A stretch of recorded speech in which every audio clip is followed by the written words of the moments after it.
Harry Brook, remember the name. Ian बिशपच्या भाषेत सांगायचं तर असं म्हणता येईल आपल्याला. 112 चेंडूमध्ये त्यांनी 99 धावा तडकावल्या आणि काही अफलातून जे फटके मारले ते अतिशय प्रेक्षणीय होते, डोळ्यांचे पारणं फेडतील असे होते. 2 षटकार उत्तुंग आणि 11 चौकारांसह. भले त्याला आपण 0वर जीवदान दिलं, 46वर जीवदान दिलं, परत 82वर जीवदान दिलं, पण चौथ्यांदा मात्र 99वर असताना मात्र तो तितकासा लगी ठरला नाही आणि फाईन लेगला प्रसिद्ध कृष्णाने त्याला हुकच्या सापळ्यात पकडलं. 99 धावा असताना त्याचा संयम संपला, थोडासा घाई झाली शतकाची. भारतीय गोलंदाजांनी चांगली गोलंदाजी केली अशा म्हणण्यापेक्षा इंग्लंडच्या फलंदाजांचा संयम थोडा कमी पडत गेला, त्याच्यामुळे आपल्याला विकेट्स पडत गेल्या. स्टोक्स वगैरे चांगल्या चेंडूवर आपण बाद केले, पण तरी त्यांनी ठरवलं असतं बॅसबॉलपेक्षा जुन्या पारंपरिक पद्धतीने खेळायचं ठरवलं असतं तर भारताला निश्चितच अवघड गेलं असतं त्यांना. तर पहिल्या इनिंगनंतर अशी स्थिती झाली आहे, 1-1, स्टील एनीबडीज गेम असं म्हणता येईल त्याला.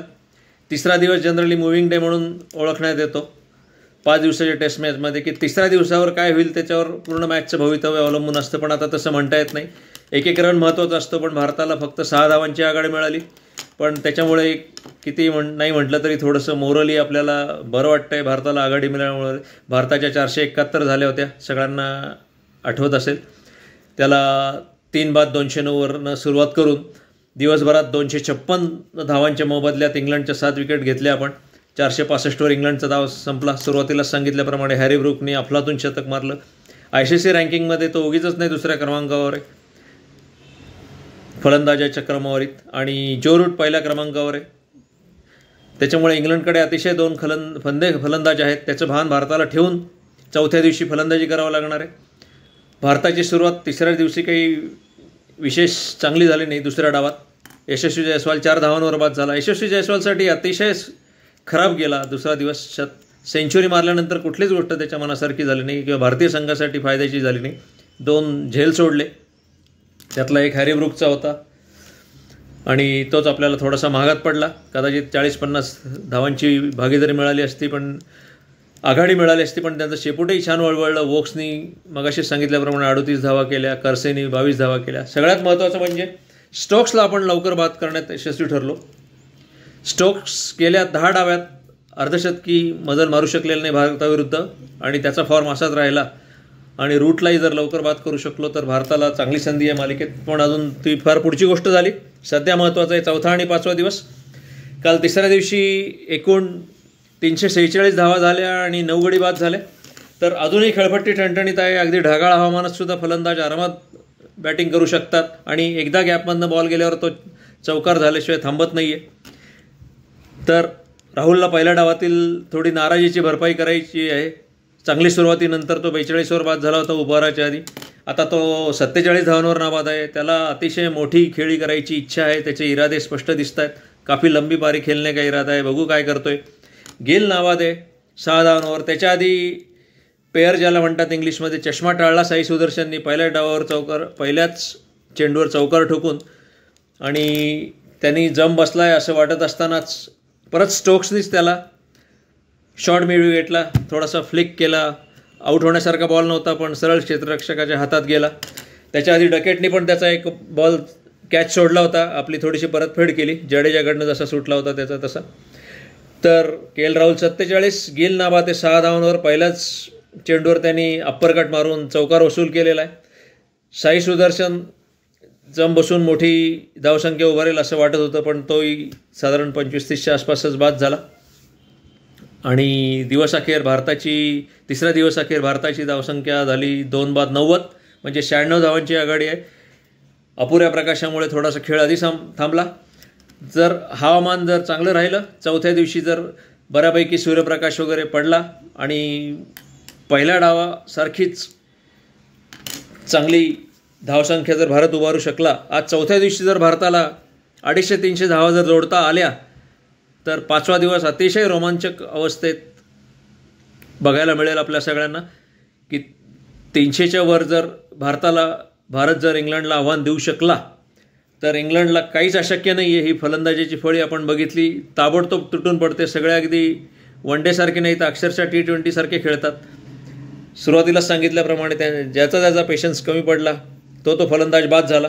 खेळपट्टी अतिशय ठणठणीत आहे. 1-2 स्पॉट सोडले तर शोएब बशीर कशी बॉलिंग करतोय बघूया. पण जडेजानी जरी विकेट घेतल्या नाही तरी 23 षटकात फक्त 68 धावा दिल्या.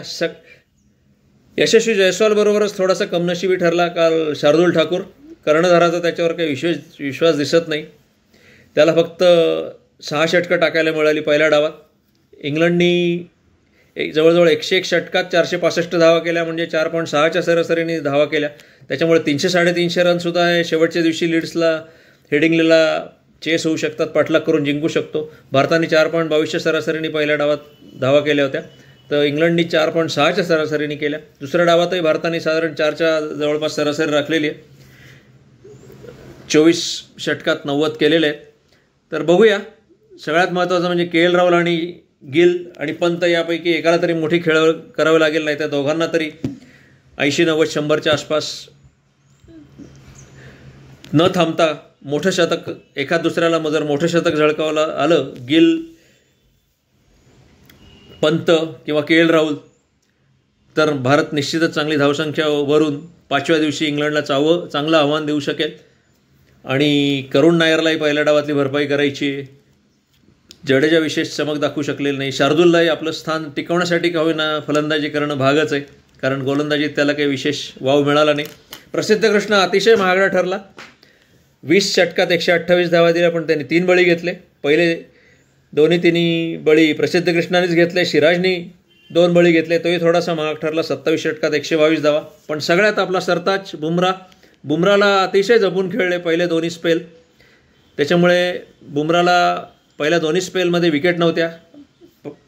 पहिल्या आधीच्या 3 विकेट होत्या, त्याच्या पहिल्या 3 बाद 209 मधल्या 3 विकेट त्याच्यात होत्या.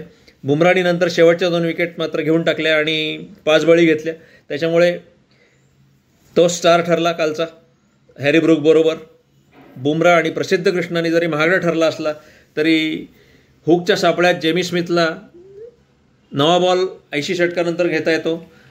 80व्या षटकात जेमी स्मिथला हुकच्या सापळ्यात पकडून त्यांनी जडेजा आणि साई सुदर्शननी कॉम्बिनेशन कॅच ज्याला म्हणतात, रिले कॅच, अतिशय सगळे तरबेज झालेले आता नवीन पिढीतले क्षेत्ररक्षक, त्यांनी अतिशय सुरेख कॅच घेतला. त्याच्यामुळे जेमी स्मिथला सुरुवातीला त्याच षटकात षटकार मारूनसुद्धा नंतर प्रसिद्ध कृष्णाने परत त्याला बाउन्सरचाच मारा केला. 80व्या षटकात जुन्या चेंडूवर त्याला बाद केलं आणि नवीन चेंडूवर ताबडतोब बुमरा परत त्यांची फळी कापून घेईल असं वाटलं होतं, पण तसं काही झालं नाही. आत्ता जरी धावसंख्या बरी वाटत असली तरी सगळ्यांना आठवत असेल पहिल्या डावात आपली अतिशय वाईट अवस्था झाली होती. 3 बाद 430 वरनं 471 ऑलडाऊन झाला होता. इंग्लंडचं तसं झालेलं नाही आहे. हॅरी ब्रूक आऊट झाला तेव्हा 7 बाद 398 होते, पण त्यांचं शेपूट वळवळून त्यांनी 465वर आणलं आणि त्याच्या आधी तर 200च्याच आसपास 3 बाद झाले होते त्यांचे, पण बाकीच्या फलंदाजांनी स्ट्रोक सोडला तर चांगलं योगदान दिलं. तर बघूया. 5वा दिवस अजून लांब आहे, पण 4थ्या दिवशी भारतीय फलंदाजांनी जर जोरदार कामगिरी केली किंवा सगळ्यांनीच मिळून थोडी थोडी धावसंख्येला हातभार लावून इंग्लंड पुढे जर चांगलं आव्हान, आपण चांगलं म्हणजे चांगलं तगडं आव्हान लागणार आहे, कमीत कमी 300चं आव्हान लागणार आहे इंग्लंडला थोडं तरी दडपणाखाली आणण्यासाठी. कारण परत 10 बळी घ्यायचे आहेत आणि बाकीचे जडेजा सोडला तर बाकीचे भयंकर महागडे ठरत आहेत. बुमरानी सुद्धा 25 षटकात 83 धावा दिल्या, 5 गडी बाद केले. आणि बुमराबद्दल बोलायचं तर असं जाता येता बोलता येणार नाही, त्याच्यासाठी आपल्याला एक खास एपिसोडच करावं लागेल. अगदी किती बोललं तरी त्याच्याबद्दल कमीच आहे. बुमरा आणि ऋषभ पंत हे नाम ही काफी आहे. जसं पूर्वी विराट कोहली आणि रोहित शर्माबद्दल आपण म्हणायचो, धोनीबद्दल म्हणायचो, तेंडुलकरबद्दल म्हणायचो, तर आता सगळेच त्यांचे अतिशय बेडर आणि फिअरलेस फलंदाज आहेत. बघूया भारत जास्तीत जास्त किती आव्हान देऊ शकतो. 2 दिवस जर सूर्यप्रकाश चांगला राहिला,